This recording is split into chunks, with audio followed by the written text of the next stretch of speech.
नमस्कार, प्रादेशिक समाचार के साथ मैं समीर बाखला। पहले मुख्य समाचार।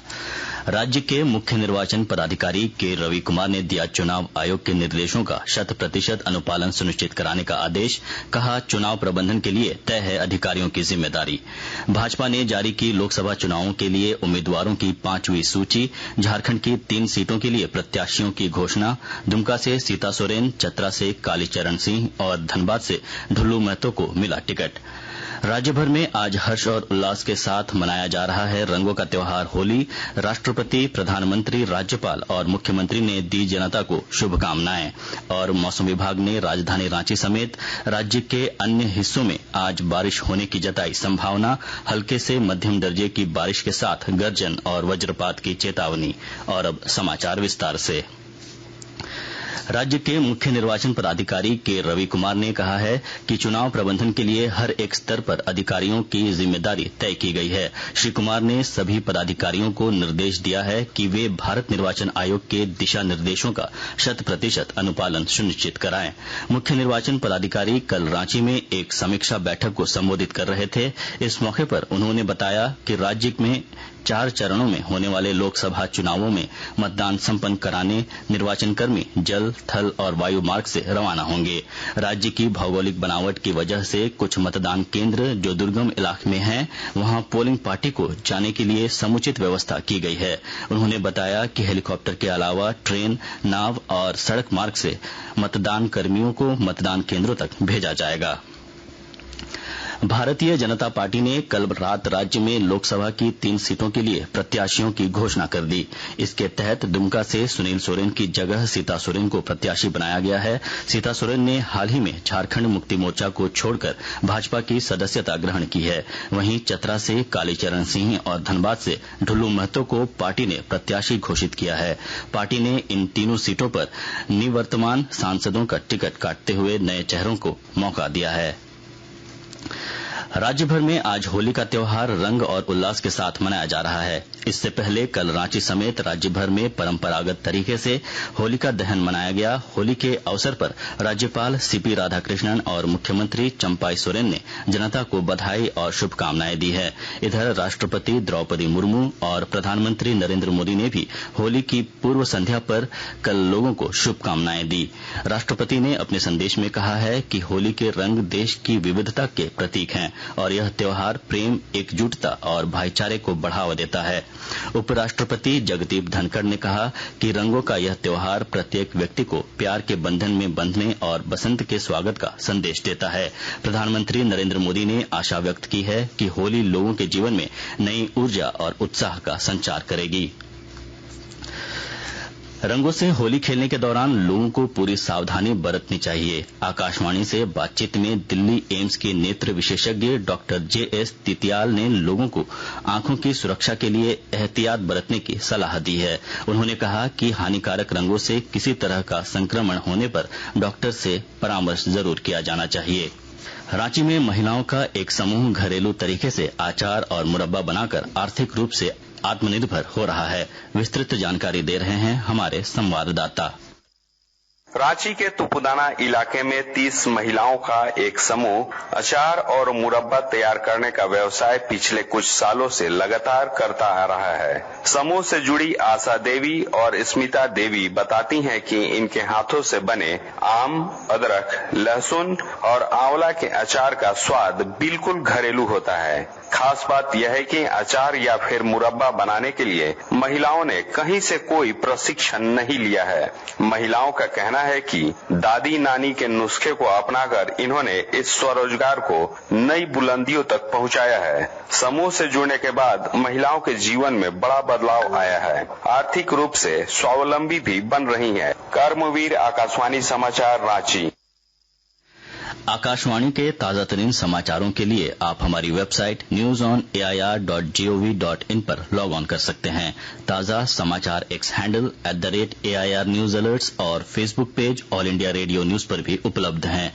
आप प्रादेशिक समाचार एकांश के एक्स हैंडल @AIR News_Ranchi और फेसबुक, इंस्टाग्राम पेज तथा YouTube channel AIR news Ranchi पर भी हमारे बुलेटिन सुन सकते हैं। प्रादेशिक समाचार आप आकाशवाणी रांची से सुन रहे हैं। कर्मचारी भविष्य निधि संगठन ईपीएफओ ने इस साल जनवरी महीने में 16,02,000 कर्मचारी जोड़े हैं। ईपीएफओ के अंतरिम वेतन विवरण के अनुसार इस साल जनवरी में लगभग 8,08,000 नए सदस्यों का नामांकन किया गया है। केंद्रीय श्रम मंत्रालय के एक बयान में कहा कि विवरण से यह भी पता चलता है कि इस अवधि के दौरान कुल नए सदस्यों में से 18 से 25 वर्ष उम्र के लोगों की संख्या 56% है और संगठित कार्यबल में शामिल होने वाले अधिकांश व्यक्ति युवा हैं, जिन्हें पहली बार नौकरी मिली है। विश्लेषण से पता चलता है कि 8,08,000 नए सदस्यों में से लगभग 2,05,000 नई महिला कर्मचारी हैं। पुलिस ने हजारीबाग जिले के चौपारण से अवैध शराब की एक बड़ी खेप को जब्त किया है। पुलिस अधीक्षक अरविंद सिंह ने बताया कि एक घर से भारी मात्रा में तस्करी की नीयत से रखे गए अंग्रेजी शराब को बरामद किया गया है, जिसे बिहार भेजा जाना था। मौसम विभाग ने राजधानी रांची और राज्य के अन्य हिस्सों में आज बारिश होने की संभावना जताई है। मौसम केंद्र का अनुमान है कि आज रांची के अलावा संताल परगना, कोल्हान और मध्य झारखंड के क्षेत्रों में हल्के से मध्यम दर्जे की बारिश हो सकती है। इस दौरान गर्जन और वज्रपात का भी अंदेशा है। मौसम केंद्र ने कहा है कि कल से 30 मार्च तक मौसम शुष्क और आसमान साफ रहेगा। झारखंड की जिम्नास्टिक टीम ने राष्ट्रीय प्रतियोगिता में पहली बार 2 कांस्य पदक अपने नाम किया है। जिम्नास्टिक फेडरेशन ऑफ इंडिया की ओर से 22 मार्च से जम्मू में नेशनल जिम्नास्टिक प्रतियोगिता का आयोजन किया गया था, जिसमें झारखंड टीम के खिलाड़ियों ने शानदार प्रदर्शन करते हुए 2 कांस्य पदक जीता। आईपीएल क्रिकेट में कल रात जयपुर के सवाई मानसिंह इंडोर स्टेडियम में राजस्थान रॉयल्स ने लखनऊ सुपर जायंट्स को 20 रन से हरा दिया। वहीं आईपीएल के दूसरे मुकाबले में कल अहमदाबाद के नरेंद्र मोदी स्टेडियम में गुजरात जायंट्स ने मुंबई इंडियंस को 6 रन से हराया। आज बेंगलुरु के एम चिन्नास्वामी स्टेडियम में रॉयल चैलेंजर्स का मुकाबला पंजाब किंग्स से शाम 7:30 बजे से शुरू होगा। और अब अखबारों की सुर्खियां। दैनिक भास्कर ने राज्य में साइबर अपराधियों के द्वारा ठगी के लिए 16,000 से अधिक सिम कार्ड को सक्रिय रखने की खबर को प्रमुखता से प्रकाशित किया है। अपराध अनुसंधान शाखा सीआईडी ने कहा है कि देवघर जिला साइबर अपराधियों का अब नया ठिकाना बन गया है। प्रभात खबर ने रांची समेत राज्य के युवाओं में तेजी से बढ़ रहे ड्रग्स लेने की खबर को पहले पन्ने पर प्रकाशित किया है। अखबार ने लिखा है कि रांची के विभिन्न इलाकों में खुलेआम मादक पदार्थों की बिक्री की जा रही है। दैनिक जागरण ने पश्चिमी सिंहभूम जिले से प्रतिबंधित नक्सली संगठन भाकपा माओवादी के 2 समर्थकों की गिरफ्तारी की खबर को अपनी सुर्खी बनाई है। इनके पास से 10,50,000 रुपए और अन्य सामान बरामद किए गए हैं। हिन्दुस्तान ने लिखा है कि राज्य में होली पर विशेष सतर्कता बरती जा रही है। सुरक्षा के लिए 8,000 से अधिक जवानों को तैनात किया गया है। अंग्रेजी अखबार द टाइम्स ऑफ इंडिया ने बॉलीवुड अभिनेत्री कंगना रनौत, उद्योगपति नवीन जिंदल और पूर्व विधायक सीता सोरेन को भारतीय जनता पार्टी की ओर से लोकसभा चुनाव में प्रत्याशी बनाए जाने की खबर को अपनी हेडलाइंस बनाई है। हिन्दुस्तान टाइम्स ने पहले पन्ने पर लिखा है कि दिल्ली के मुख्यमंत्री अरविंद केजरीवाल की गिरफ्तारी के विरोध में 31 मार्च को विपक्ष के नेताओं द्वारा रामलीला मैदान में महारैली का आयोजन किया जाएगा। अंत में मुख्य समाचार एक बार फिर।